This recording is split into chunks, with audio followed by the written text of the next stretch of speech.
That old saying, death and taxes, two sure things. Nobody likes taxes, we get that, but they do appear to be a fact of life.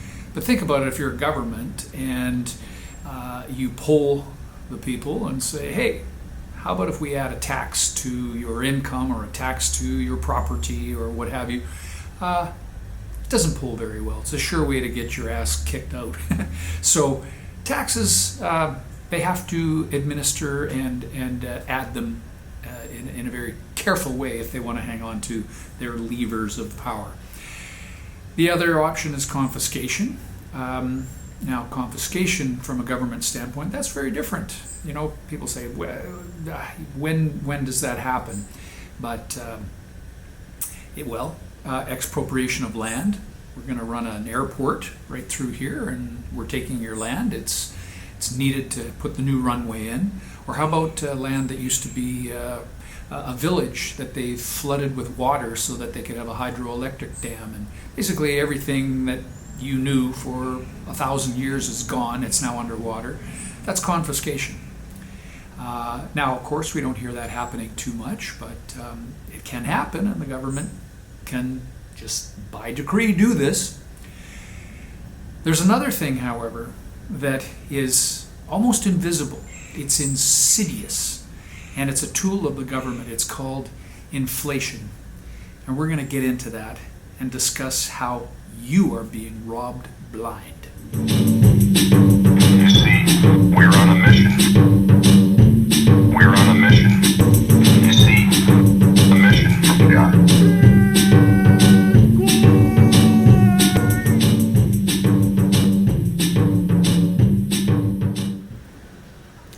So what is inflation? Isn't it naturally occurring? I mean, wages go up, prices go up, so the cost does as well. Doesn't that kind of make sense? Well, it would seem to be that that's what inflation is, but it's actually something much more nefarious, frankly, and it's something that sneaks in and we don't really realize it's happening until basically it's too late. There was a thought that we could create a better control, or we could have better controls on our overall economic activity if we had central banking, and the central bank would be able to keep the inflation rate at 2%. That's their target, at least that's what they say. And this whole idea was sold to us as a way to protect depositors from bank runs. And we've all heard the story in history of everybody getting spooked and heading down to the bank, and they withdraw their money, and then the bank's bankrupt, and whoever never got there on time lost their money. So it was suggested that there needs to be a system around it, and who better to come up with a plan than, wait for it, the bankers. Yes, they were going to tell us how to keep ourselves safe and protected, the proverbial fox in the henhouse. But this happened in 1913, to be precise, December 23rd of 1913, when the Federal Reserve Act was enacted by then President Woodrow Wilson. And realizing what he did afterward, he regretfully said, I am a most unhappy man. I've unwittingly ruined my country. And here's another thing that he said with regards to that statement. A great industrial nation is controlled by its system of credit. Our system of credit is concentrated. The growth of the nation, therefore, and all our activities are in the hands of a few men.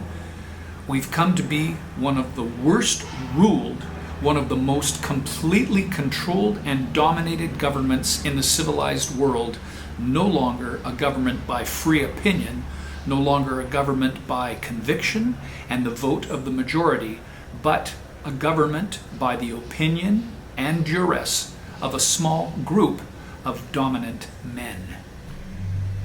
So the central banks, they got control, and What do? Well, they basically, first of all, it's important to point out they are a private company.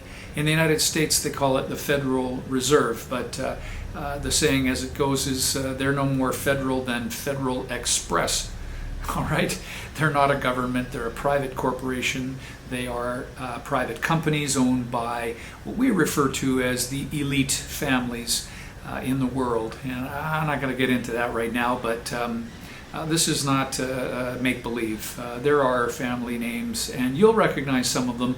I'll give you a hint. One of them lives in a palace in Britain, and she wears this pointy crown thing on her head. Those type of people are the ones that actually are, in fact, predominantly the owners of these banks. So the bank works in cahoots with the government, and the government issues bonds, basically pledging the assets of the land to the banks, and that's the security. Because, of course, in every loan, there has to be some collateral, as they say. I'm not just going to give you the money.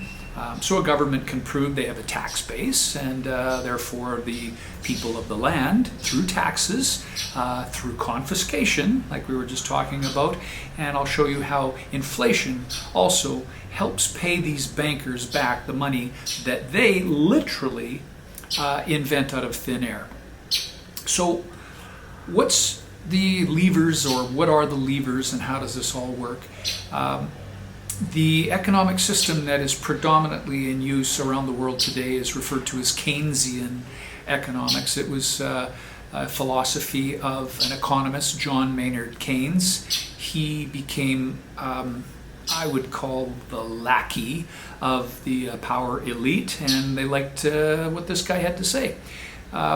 He was an economist, and he believed that if you used inflation, that is being able to control these numbers, again, utilizing measurements like CPI, the Consumer Price Index, GDP, the gross domestic product of a country, their productivity, their economic activity, PPI, the Producer Price Index. All of these measurements would help us ensure that the economy could be controlled.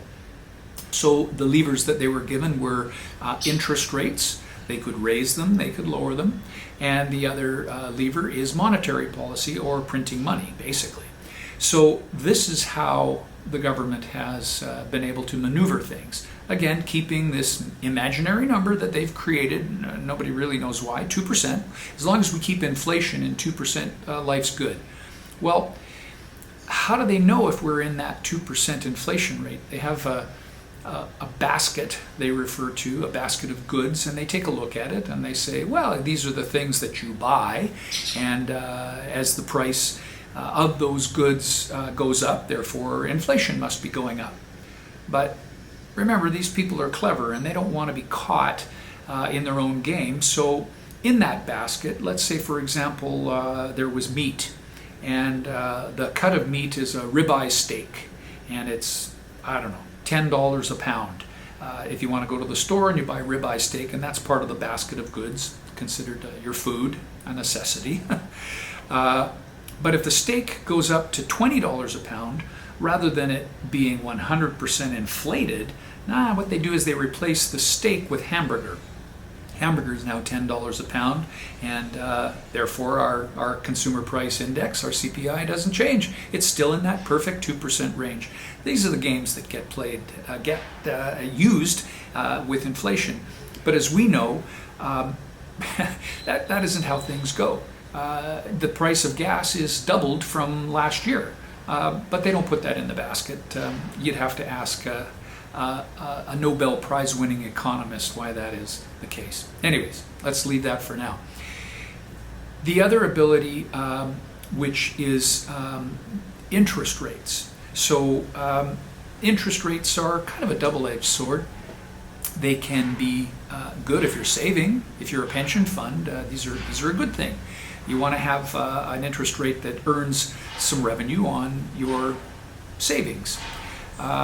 When interest is too high, however, it becomes expensive to borrow, and so if you were a business and you wanted to increase your factory size or open up another location or what have you, build a product, the cost of borrowing that money becomes higher. So you wouldn't go ahead and do that. You would hold off. And so this is why it's believed when interest rates go up, the economic activity slows down. So if the economy is getting too hot, as they say, we need to bring it back down to that 2% inflation. Let's just raise interest rates. Now, that works one way, but what happens when they want to lower interest rates? Well, one would think this could be a good thing because it stimulates activity. Lower interest rates on mortgages, wow. Who could argue that's better? I can afford more house. And it's not good for the pension funds, of course. So the rug, it's like the philosophy that a rug that's too small for a room, when you pull it into one corner, it comes out in another. So this is what happens with interest rates. So since 2008, the manipulation of interest rates has been downward. We've pushed interest rates literally down to 0.25 or 25 basis points, effectively zero. So you don't get those interest rates, I don't get those interest rates, but the customers, the best customers of the banks, they get those interest rates. This is referred to as the Cantillon effect. And that means that the people that are closest to the money get the furthest or the best benefit. They can take that money, they can buy assets with it, and those assets will inflate, and by the time it comes along for us to borrow the money, our interest rates are higher because the banks that we borrow from, that being the commercial banks, the chartered banks, they charge the rate of the Federal Reserve, or if you're in Canada, the Bank of Canada rate, they charge that plus. So that's supposedly how the bank was supposed to make money. However, that's not working anymore, and that whole philosophy has gone by the wayside. I don't want to get too deep into technicalities, but it's referred to as fractional reserve lending in a bank. And what should have happened is, let's say we've got $1 million that's deposited into a bank. So the bank has $1 million on deposit, and they've said to the depositors, okay, we're going to pay you an interest rate, but we're going to lock that up for 3, 5, 10 years, and that's the term. As long as you keep your money in that term, you'll earn the interest that we promise. Now they could take that money and they could lend that out as a mortgage. So if they have a 5-year term deposit and a 5-year mortgage, they could lend the money from the term deposit over to the, in this case, the mortgage holder, charge a little bit more interest, that's called the spread, and that really couldn't be argued, could it? That sounds fair. The bank's taking a bit of risk in the middle, and this is how it would work. However, our powers that be, they said, no, we're going to change the Banking Act, and we're going to actually allow banks to fractionally reserve and lend the money that they have on account. So that same $1 million can now be lent out 90 times, and they only have to keep, in this case, 10% in the bank. Now, that's going to all be protected. Again, these depositors, because some decree of a government, which again was written by the bankers, they put this list together. So I'm just going to back up for a second. The Federal Reserve, when it was enacted in 1913, there was a whole list of requests, asks, as they say, the bankers put together. They went to a place called Jekyll Island, and in a previous video I referred to that book. It's worth having a read. They went to Jekyll Island and they put a list together of things they would want to see in the Banking Act. And they didn't think they'd even get half of them. But much to their chagrin, when they returned, the government of the day said, yeah, pretty much we're going to give you everything you asked for. So just unbelievable, but those are still the rules that are in effect today. So banks have magical powers to invent money out of thin air, and it's done through fractional reserve lending. But we're told, don't worry about it, your deposits are safe. They are recovered by FDIC or CDIC, whatever these insurance scams are. You'll be perfectly fine. Read through the fine print, you'll be surprised. Not all of your deposits are covered.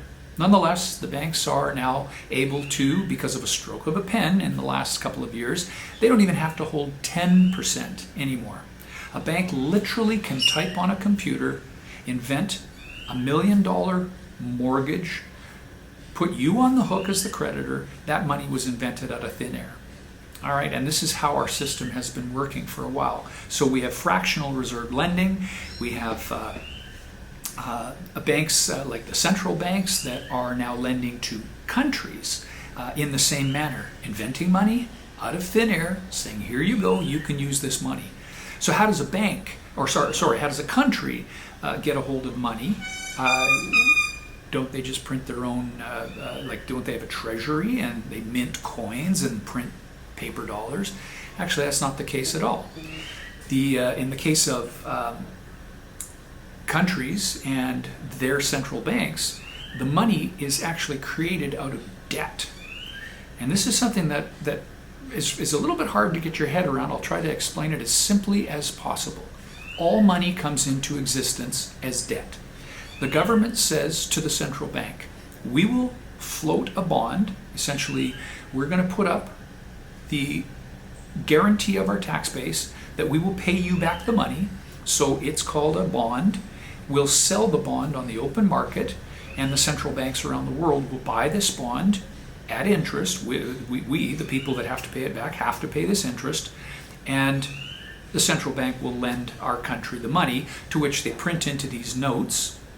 And if you look on them, if you take a US dollar and you look on it, what it says, it's referred to as a FRN, F-R-N, a Federal Reserve Note. Same in Canada, same in the UK, the Euro, they're all the same thing. They're central bank notes. So they're money as we know it, but it's been created, again, by a central private corporation. All right. Now, the people of the country, we couldn't do that. Could you imagine going and printing money yourself? I think they call that counterfeiting, and we'd be doing 10 to 20 in the clink, right? But no, bankers, the guys in the white shirts and collars and ties, all these criminals are able to do this without any risk whatsoever, even when they're caught. And I'm sorry, I get off on a bit of a tangent here, but even when they're caught, they get a slap on the wrist, no jail time. They just pay a multi-billion dollars, sometimes in the hundreds of billions of dollars in a fine, and that's it. They off to work they go. So you see there's two sets of rules, right? So what happens when a government starts printing and then has interest that they need to pay back? Well, how is that interest paid? It comes out of the tax base, right? But remember, as we were talking off the top, nobody likes new taxes. Nobody wants to be taxed. So if a government says, well, you know what, we've got a pretty high interest rate to pay, or we borrowed a lot of money, so we're going to have to pay it back, that becomes a bit problematic when you raise taxes. So there's confiscation, but again, that's not going to play very well. So let's inflate the money supply by printing more of it. Now again, if money only comes into existence through debt, you understand what's happening. We're creating debt to pay back the debt. So it's a never-ending cycle. It's the never-never game, and that's how it works in our central bank system that we have today. Now, they don't tell us that they're printing. They have nice soft words. They call it quantitative easing. Doesn't that sound nice? They're just going to ease us into an economic soft landing, or so they tell us. But as more dollars are going out into the system, and that Cantillon effect is taking place, so the best customers of the biggest banks are getting the benefit, and they're buying up all the property, so the property prices are rising. It looks good for you and me, because now we're going to buy a home, and the price of that home over a year or two or three or five or whatever, it inflates, and we perceive that as wealth. But that's actually not the case. Because you ever see somebody when they chew bubble gum and then they blow a bubble? There's always a point, isn't it? Like, even when it gets really massive, there's that point that the law of thermodynamics caused the bubble to what? Pop. And we're playing that exact same game with the economy. And here's why, at this particular point in time, we're getting at that very thin edge of the wedge. The central bank buys bonds by creating what they call reserves. This is printing money out of thin air. The riskier the country, the higher the interest rate. This is why you hear in Central America and places like this that they're really in trouble, because the cost of borrowing for them is much higher, and as the US dollar inflates, therefore their cost of paying back inflates. When they can't pay the bill, along comes the central banker and says, well, you didn't pay your loan, we're going to have to take some of your assets, your resources, whatever wealth your country has. And this is what they've done through Central America. And this is coming to your favorite country as well. If you're in Canada, there was an unprecedented amount of money printed in this last pandemic, the lockdown. That money, as far as being repaid, where's the dollars going to come from? Remember, they're not coming from your taxes, because they won't raise taxes. They will a little bit, but they may confiscate, and we'll talk about that in a minute. But more likely what they're going to do is they're just going to inflate more dollars to pay the debt back, thereby depreciating everything that you have.